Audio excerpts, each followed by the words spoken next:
దేవుడు మనకిచ్చిన ఈ అద్భుతమైన అవకాశాన్ని బట్టి, అద్భుతమైన ఈ భాగ్యాన్ని బట్టి మనం దేవునికి స్తోత్రాలు సమర్పించాలి. క్రిస్మస్ అంటే ఏదో ఎవరికో చెందింది కాదు.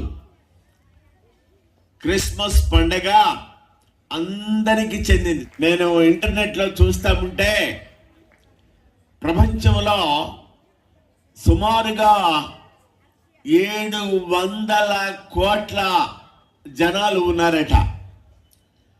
ఈ 700 కోట్ల జనాభాలో అందరూ ఎక్కువ శాతం, దాదాపుగా ప్రపంచంలో ఉన్న జనాభాలో 75 నుండి 80% వరకు జరుపుకునే ఏకైక పండగ క్రిస్మస్ పండుగ. దేవుని వాక్యములో ఒక చక్కని మాట ఉన్నది. యేసు క్రీస్తు అందరికీ ప్రభువు. యేసు క్రీస్తు ప్రభువు ఈ లోకములో జన్మించినప్పుడు చరిత్ర 2 భాగాలైంది. క్రీస్తు పూర్వం, క్రీస్తు శకం. యేసయ్య మన జీవితాల్లోనికి వస్తే మన జీవితాలు కూడా 2 భాగాలు అయిపోతాయి. ఒకటి క్రీస్తుకు పూర్వం, ఒకటి క్రీస్తు శకం. ఇక్కడున్న అనేక మంది దేవుని సేవకులు, నాతో పాటు మా తాతలు ముత్తాతలు ప్రభువైన యేసుక్రీస్తు వారిని ఎరిగిన వారు కారు. యేసుక్రీస్తు ప్రభు వారు మా వంశంలోకి ఎలా అనుదించాడు అంటే, నా పేరు దేవ సహాయం. దేవా అని పిలుస్తారు అందరూ. దేవ సహాయం అనే పేరు నాకు ఎలా వచ్చిందో చెబుతాను. మేము మొత్తం 8 మంది పిల్లలం. ఆ రోజుల్లో ఎంతమంది పిల్లలుంటే అంత గొప్ప. 8 మందిలో 7 కొడుకులు. కథ విన్నారు ఎప్పుడన్నా? 7 కొడుకులు వేటకి వెళ్ళారు. ఆ కథ చివరి భాగం ఏంటి? నా తుర్రిలో ఏలు పెడితే నేను కుట్టనా అందంట చీమ. 7 తర్వాత మా ముద్దల చెల్లి. మా చెల్లికి ఎంత 7 అన్నలు. నాకంటే ముందు ఒక అబ్బాయి పుట్టి చనిపోయాడంట. నాకు సుమారుగా 1.5-2 సంవత్సరాల వయసు ఉన్నప్పుడు ఒక విష జ్వరం వచ్చిందట. మా గ్రామంలో అక్కడున్న ఆర్ఎంపీ డాక్టర్ గారు చాలా మందులు వాడాడు, తగ్గల. ఒంగోలుకు దగ్గరలో మా గ్రామం. ఒంగోలులో BBL నారాయణ అనే ఒక డాక్టర్ గారు, చాలా ఫేమస్ డాక్టర్ ఆ రోజుల్లో. ఆ డాక్టర్ గారి దగ్గర తీసుకెళ్తే వారం రోజుల తర్వాత కానీ ఈ అబ్బాయి బతుకుతాడా లేదా అనే విషయం చెబుతాను అన్నాడట. ఆ సమయంలో ఒక దేవుని సేవకుడు హాస్పిటల్లో ఉన్న రోగులను దర్శిస్తూ మా అమ్మా నాన్నని కూడా దర్శించాడు. అమ్మా, మన జీవితాల్లో జన్మ పాపం ఉంది, కర్మ పాపం ఉంది, తెలిసిన పాపం ఉంది, తెలియక చేసిన పాపం ఉన్నది.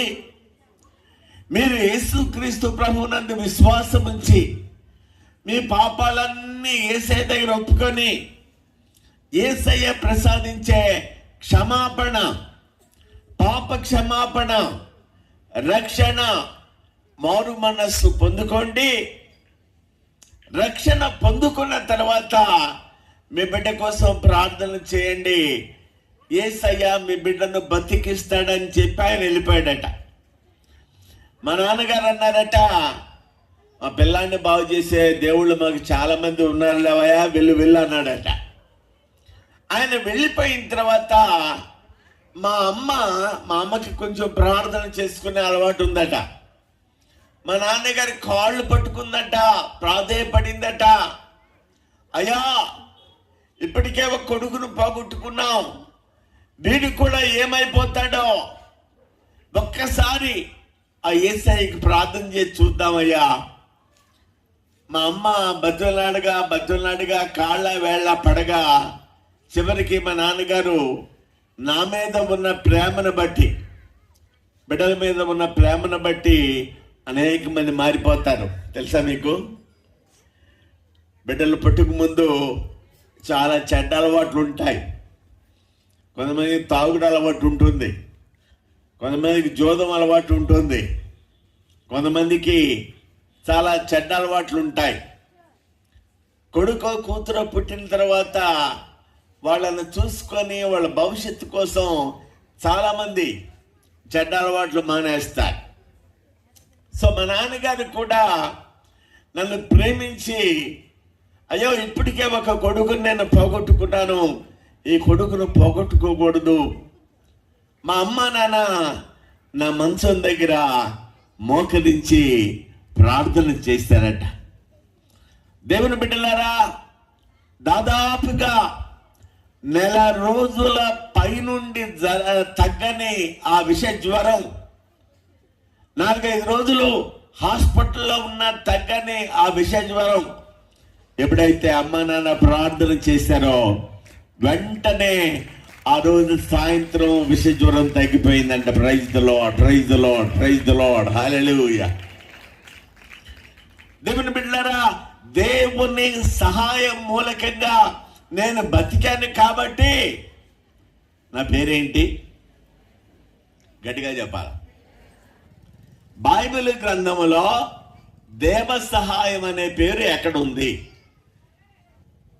మనకేంటంటే టీవీ ప్రసంగాలు వచ్చేసినాయి, బైబిల్ మర్చిపోయాం. నిర్గమకాండం 16వ అధ్యాయం ఉన్న పేజీలో కింద ఉంటుంది దేవ సహాయం అని. ఎలియాజరు అనే పేరుకు పుట్నోట్లో దేవ సహాయం అని ఉంటుంది. God is my helper. దేవుని బిడ్డలారా, ఆ విధంగా ఈ పేరు నాకు వచ్చింది.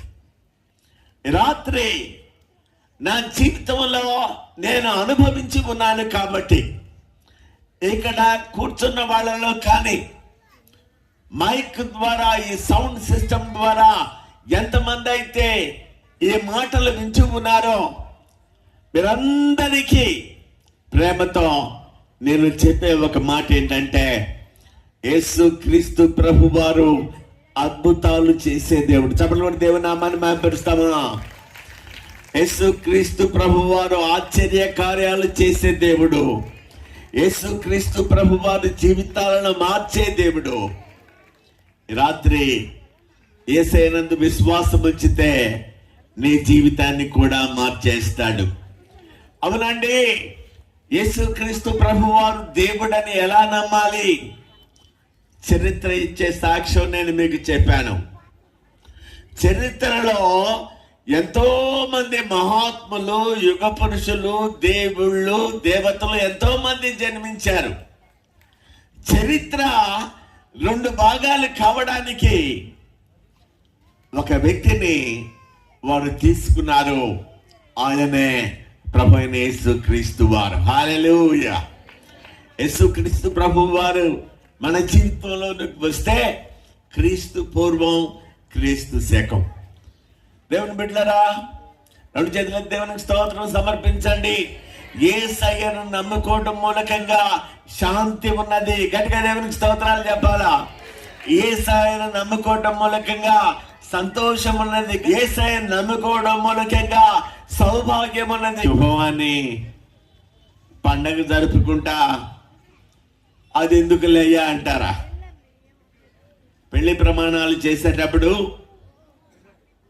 క్రైస్తవ వివాహంలో ఒక మాట ఉపయోగిస్తారు, మరణము మనలను ఎడబాపు వరకు మనమిద్దరం భార్యాభర్తలం అని. ఈ మధ్యన దైవజనులు ఏమనుకున్నారంటే, శుభవాని వివాహం జరుగుతూ ఉంటే మరణము అనే మాట ఎందుకు రావాలని చెప్పి జీవితాంతము వరకు అన్నారు. అది మరణమైనా జీవితాంతము వరకైనా ఏదో ఒక రోజున ఈ లోకంలో ఈ లోకాన్ని మనం విడవలసిన వాళ్ళమే. నిజమేనా? చేతులు చూపిస్తారా? ఎవరన్నా పర్మనెంట్గా ఉంటారా విజయవాడలో? ఏ డాక్టర్ అయినా సర్టిఫికేట్ ఇస్తాడా? వ్యవసాయం గారు ఇక్కడ నుంచి 30 ఏళ్ళు 40 ఏళ్ళు గ్యారంటీగా బతుకుతాడు. ఎవ్వరు గ్యారంటీ ఇవ్వలేరు మన జీవితానికి. రేపు మనది కాదు, మరొక క్షణం మనది కాదు. దేవుని వాక్యం అంటుంది, మీ జీవం ఏ పాటిది అంతలో కనబడి అంతలో మాయమైపోయే ఆవిరి వంటిది. యేసుక్రీస్తు ప్రభువు వారిని నమ్ముకున్న వాళ్ళకి ఒక శుభప్రదమైన నిరీక్షణ ఉన్నది. దేవుని బిడ్డలారా, ఈ లోకాన్ని మనం విడిచిన వెంటనే ఎక్కడ కళ్ళు తెరుస్తామో తెలుసా? యేసయ్య సన్నిధిలో కళ్ళు తెరుస్తాం. ఇలాంటి శుభప్రదమైన నిరీక్షణ మరెవరికి లేదు. కనుక దేవుని బిడ్డలారా, యేసయ్య నమ్ముకుంటే శాంతి ఉన్నది, సంతోషం ఉన్నది, సౌభాగ్యం ఉన్నది. ఈ జీవితం తర్వాత మోక్ష రాజ్యం ఉన్నది, వైకుంఠం ఉన్నది, పరలోకం ఉన్నది. దానినే బైబిల్ గ్రంథం అంటుంది నిత్య జీవము అంటూ ఉంది. చరిత్రకు సంబంధించిన ఒక వాస్తవాన్ని, ఒక గుర్తును నేను మీకు చెప్పాను. సైంటిఫికల్ గా ఇంకొక గుర్తును కూడా నేను మీకు చెబుతాను. యేసయ్య పుట్టినప్పుడు ఒక తార వెలసింది. ఆ నక్షత్రాన్ని చూచి, ఆ తారను చూచి తూర్పు దేశం నుండి, తూర్పు దేశం అంటే మన ప్రాంతము నుండి జ్ఞానులు కొంతమంది యెరూషలేమునకు ప్రయాణం చేశారు. మీకు విషయం చెప్పనా? చాలాసార్లు బొమ్మలు వేసేటప్పుడు పశువుల పాకలో యేసయ్య ఉన్నట్టు, పశువుల పాక దగ్గరకు జ్ఞానులు వచ్చినట్టు చాలా మంది బొమ్మలు వేస్తారు. ఈ డ్రామాల్లో నాటికల్లో కూడా అలా వేస్తారు. దేవుని బిడ్డలారా, యేసయ్య పశువుల పాకలో ఉన్నప్పుడు కాదు జ్ఞానులు వచ్చింది. మీరు మత్తయి సువార్తలో చదివితే ఆ ఇంటిలోనికి వారు వచ్చినప్పుడు అని ఉంటుంది.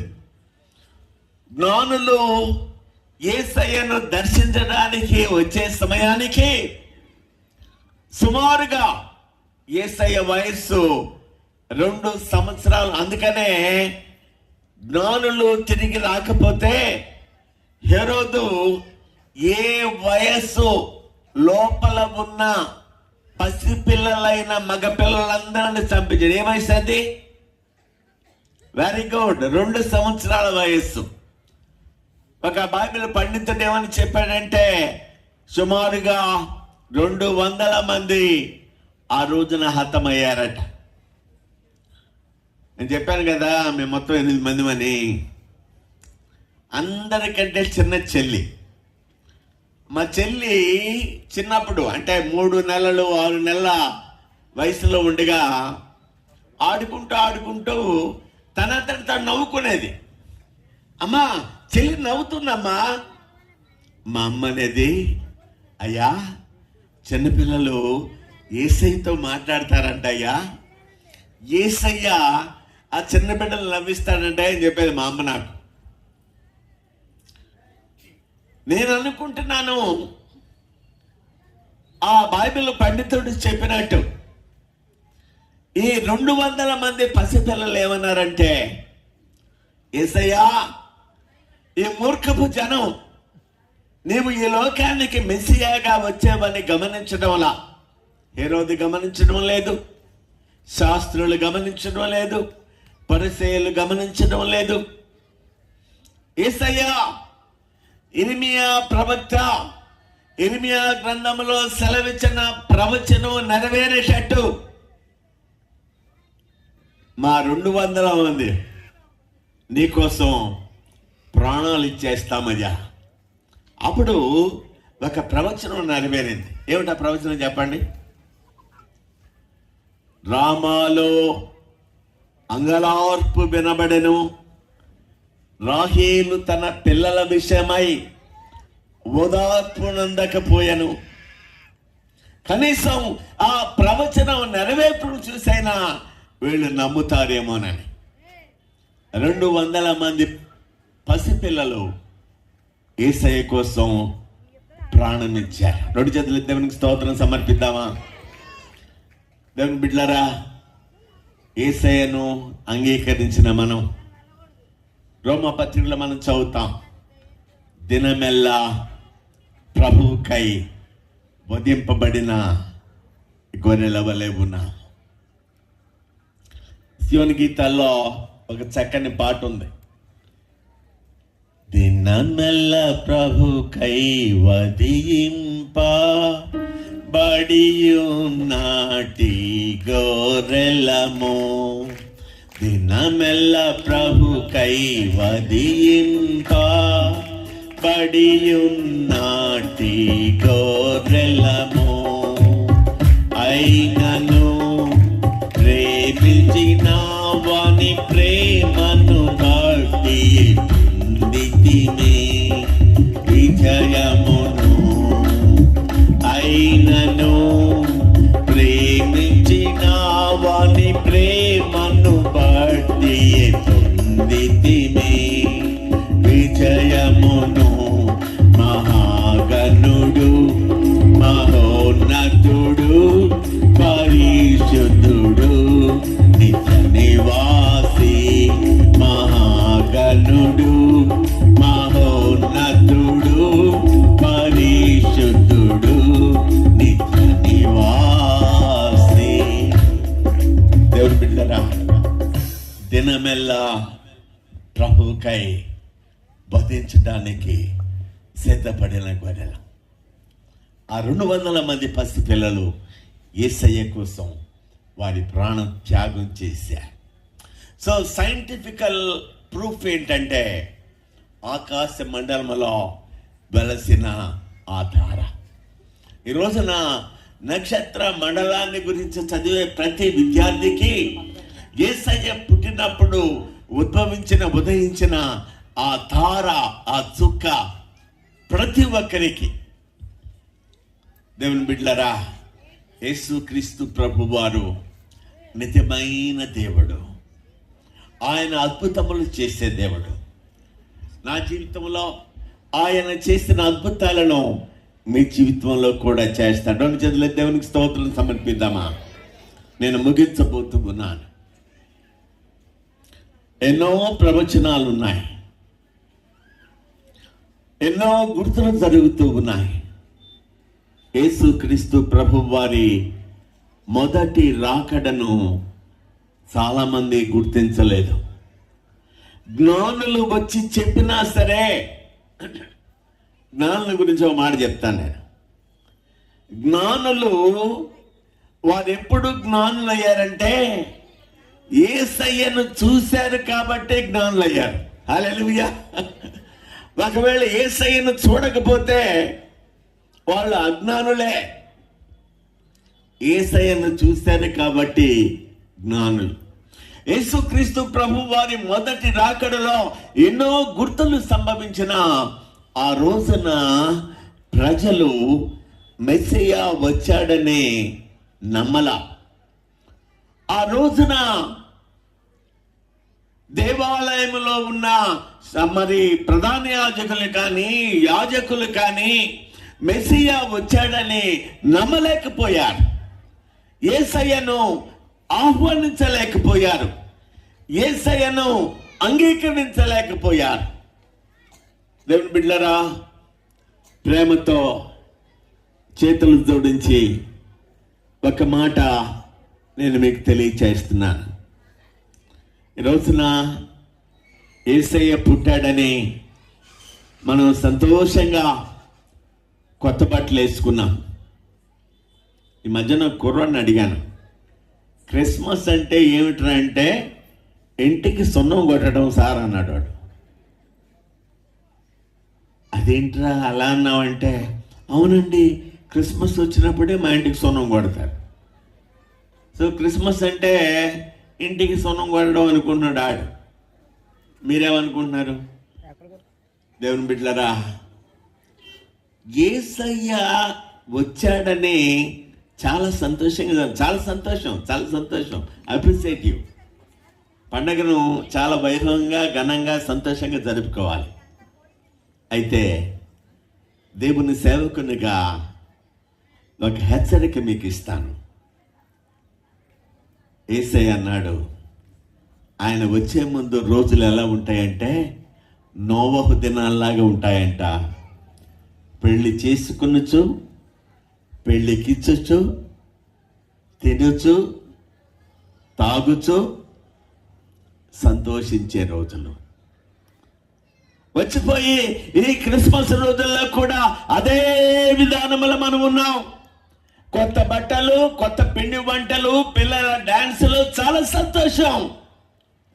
అయితే నా ప్రియమైన సహోదరి సహోదరుడా, ప్రభు అయిన యేసు క్రీస్తు వారి రెండవ రాకడ అతి సమీపంగా ఉందని మనం గుర్తుపెట్టుకో. మత్తయి సువార్త 24వ అధ్యాయం 14వ వచనం, ఈ రాజ్య సువార్త సాక్షార్థమై సకల దేశములకు సాక్షార్థమై వినిపించబడును, అటు తరువాత అంతము వచ్చును. ఎంత ఆశ్చర్యం అండి! ఈ విధంగా ఒక నడి రోడ్డు మీద యేసయ్య మాటలు వింటూ ఉన్నామంటే దానికి ఒకే ఒక కారణం. యేసయ్య మాటలు అందరూ వినాలి. ఆ తరువాత యేసయ్య రెండవ రాకడ వస్తుంది. దేవుని బిడ్డలారా, ఒక ప్రశ్న అడిగి నేను ముగిస్తున్నాను.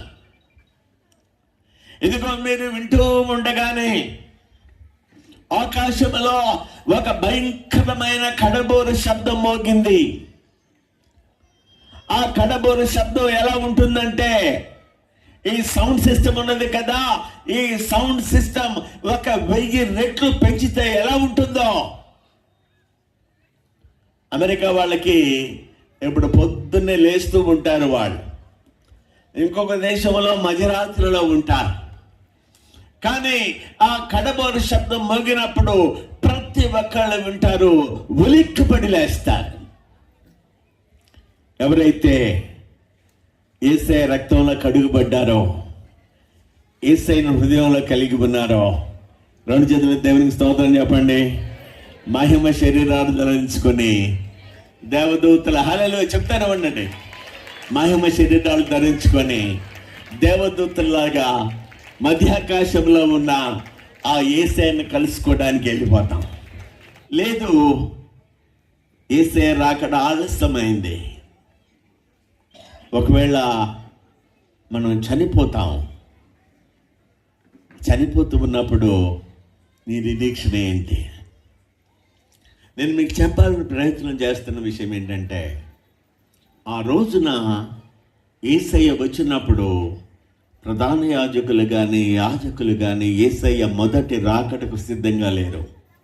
యేసయ్య మొదటి రాకడ ఉత్సవాన్ని జరుపుకుంటా ఉన్న మనం ఆయన రెండవ రాకడకు సిద్ధంగా ఉండాలి. రెండు చేతుల పైకి ఉంచండి, దేవుణ్ణి ఘనపరచడం, గొప్పగా ఉండాలి మీ స్వరం. యేసయ్యా, ఈ రాత్రి నా పాపాలను, నా శాపాలను, నా దోషాలను పరిహరించే దేవుడవని నేను విన్నాను నాయన.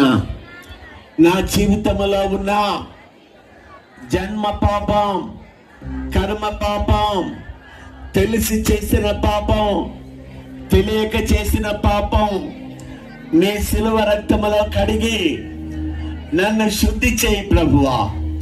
నీ కుమారుడిగా, నీ కుమార్తెగా నన్ను చేయి నాయనా. నీ పరిశుద్ధాత్మతో నన్ను నింపు తండ్రి. ఎల్లవేళలా, గట్టిగా చెప్పాలి, ఎల్లవేళలా నీ రాకడ కోసం ఎదురు చూసే బిడ్డగా నన్ను ఉంచండి. గట్టిగా చెప్పండి, యేసయ్య దివ్యనామమున అడిగి వేడుకుంటూ ఉన్నాము తండ్రి, అందరు చెప్పండి ఆమేన్, ఆమేన్, ఆమేన్. హల్లెలూయా.